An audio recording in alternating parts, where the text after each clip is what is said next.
Next week, Republicans and Democrats will go to conference on the Farm Bill, where the two sides will attempt to iron out their differences. And those differences are enormous. The biggest fight of all, food stamps, also known as SNAP. On the Republican side, representatives like Tennessee's Stephen Fincher. The Bible also says the poor will always be with us. And it also says if you don't work, you don't eat. But more than that, the role of citizens, of Christians, of humanity is to take care of each other. But not for Washington to steal money from those in the country and give it to others in the country. Newsflash, folks, we ain't going down that road anymore. Never mind that Fincher, a farmer elected with Tea Party support, himself collected $3.5 million in farm subsidies between 1999 and 2012.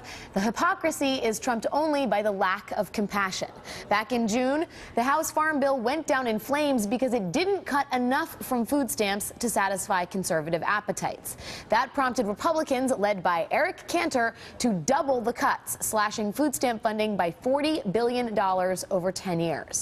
Along with these cuts, Republicans seem to have lost the empathy gene.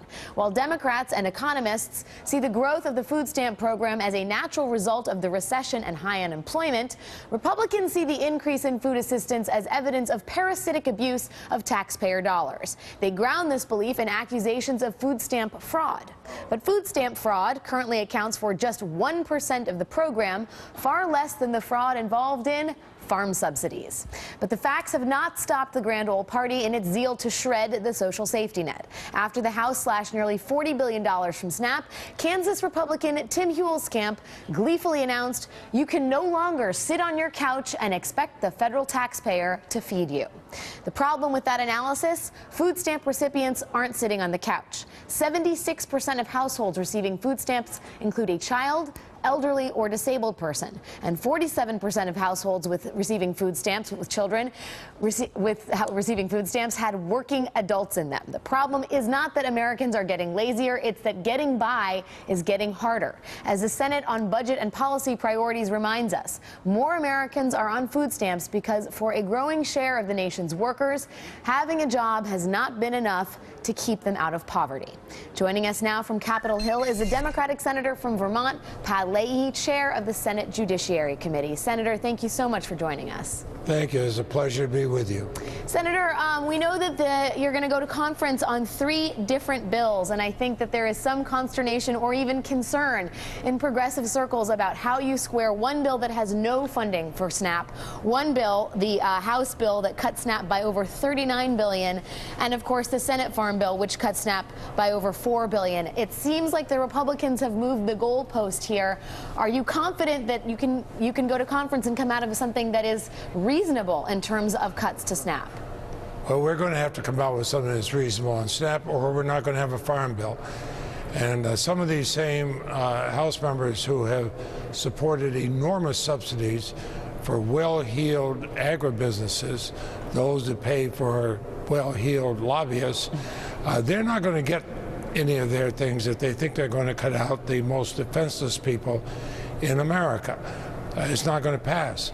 I would suggest they look at what happened in the Senate. We brought Republicans and Democrats together. Most of us on the Senate Agriculture Committee have been there a long time. Many of us in both parties have served as chair of that committee. We knew how to do it right. We passed it the old-fashioned way, actually bringing up amendments, voting them up or down, and passing a bill. We saved billions of dollars, but we also took care of the most defenseless in this country.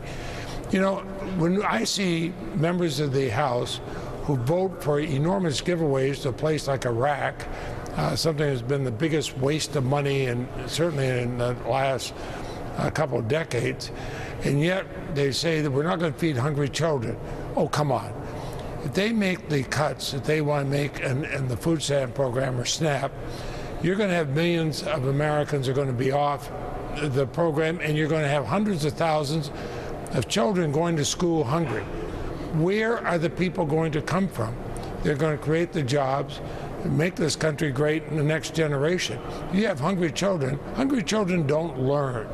This is an investment in that future as well as a moral thing to do. Senator, I have to ask you about another worrisome deadline, which is November 1st. The stimulus added money to the food stamp program, but on November 1st, that stimulus is expected to end, meaning a 15% across-the-board cut in SNAP.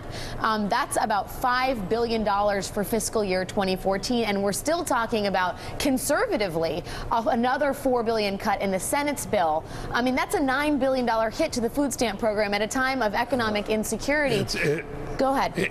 It means that we have got to stop, instead of spending weeks on a foolish, stupid, non-productive, expensive shutdown of government, we ought to actually be here doing our work, getting bills passed, vote them up or down. A lot of people like to talk and talk and talk about how they're saving the taxpayers' money as they waste money, waste tens of billions, even hundreds of billions in both the private sector and the government sector by a needless shutdown. Let's come in here and actually do our work and pass these things. There's no member of Congress who goes hungry except by choice. How can they look a child in the face and say, go to school and learn, make this a better country? Sorry, you got to go to school hungry. They wouldn't do that to their children or their grandchildren. Don't do it to America's children. Senator, I'm going to bring in our folks in New York here.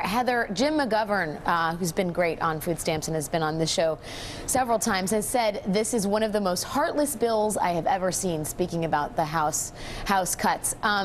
As the senator says, it's almost unconscionable. It's almost amoral to send children to take food out of hungry children's mouths. And yet, we've reached a point in American politics where one of the governing parties is totally fine with that. Yes. And in fact, although the Democrats aren't fine with it, it's what we're going to have to accept. As you so rightly pointed out, the range is all in the negative on top of that 15% cut. And this is going to have an effect not just on families and children and neighborhoods, but also on our economy overall. Yeah. Food stamps are one of the most powerful stimulus programs that you can have, because people who receive food stamps spend them directly in their neighborhoods. You get more than $1 in bang for your buck for every dollar that we spend. So as we start to see these cuts, we're going to start to see the job numbers go down. And obviously, you know, I don't care as much about the overall economic picture as I do about the fact that there are children who are going hungry, that there are workers who are not able to feed their children. But I would think that at least Republicans would feel like there was some pressure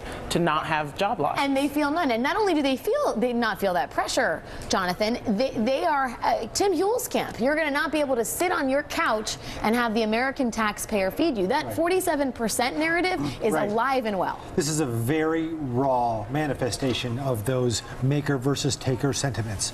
And to me, the most telling thing is the juxtaposition, which you mentioned, with the farm program, because this is possibly the least justifiable program of any size in the whole federal budget. Simply giving money to people whose business happens to be farming as opposed to some other business has no justification. But the Republicans are actually proposing to spend more money on farm subsidies than the Democrats are proposing, than the White House is proposing. Here's a social program. Republicans are saying, you're not spending enough. We want to spend more. And it's a program with no justification at all. Well, and you have people like Stephen Fincher who got millions of dollars in farm subsidies, decrying food stamps as unchristian somehow. The logic there, I mean, there is no logic there. There's no logic there. That quote from Fincher was just absolutely unbelievable and a perfect expression of this attitude toward the supposed 47%. It was really incredible. And somehow, you know, with Republicans, when they talk about fraud, somehow it's only poor people and black people who ever commit fraud in this country. Voter fraud, Medicare, Medicaid fraud, food stamp fraud.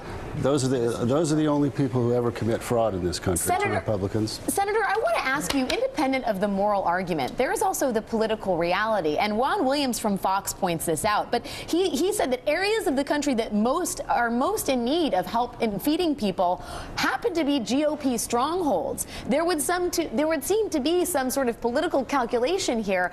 You don't want to kneecap the very constituents you are asking to vote for you. Do you think that there will be some kind of payback if the Republicans go forward with this? I don't know. They've gerrymandered so much in the House that they feel secure in doing anything they want. When you have the quote that the food stamp program is somehow unchristian, I believe it was Christ who spoke about feeding the hungry. But this is not a case where logic seems to win out as much as hyperbole and rhetoric.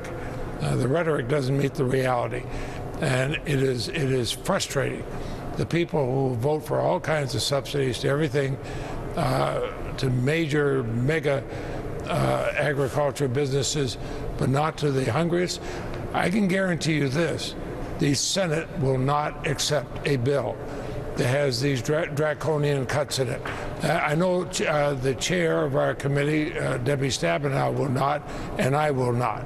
Will the Senate accept a bill that has cuts greater than $4 billion? It's going to be. They're going to have to justify why, and I think with a poor economy and when the new job numbers come out after this very foolish shutdown, they're going to be even worse. I'm not eager to do that. We've got to get to conference though, and we got to start talking about it. I think we had to push hard just on the cuts that are in there. That was a huge compromise, as it was to bring people together. I'm not willing to compromise more unless you can show me that somehow these people are going to be taken care of. Senator Pat Leahy, thank you as always for your time. Coming up.